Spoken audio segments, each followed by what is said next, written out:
هما كلمتين بالنسبة للواد الصعيدي اللي ضرب عمرو دياب بالقلم. اسمع ياد، اسمع ياد، هما كلمتين هقولهم لك، كلمتين بس هقولهم لك. الراجل الصعيدي اللي ما ياخدش حقه في نفس اللحظة ما يبقاش صعيدي.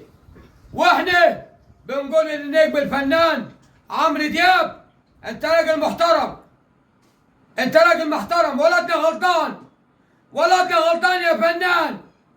بقول احب اقول ولدنا غلطان. عارف غلطان ليه؟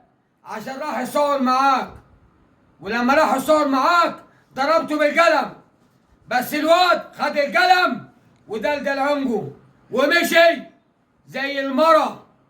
يبقى ده مش صعيدي، لأن الراجل الصعيدي بياخد حقه في نفس الدقيقة، واحنا هنفضل رجالي.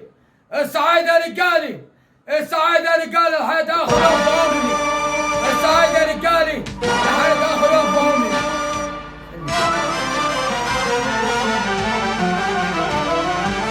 وانا صعيدي وابويا صعيدي ودمي صعيدي.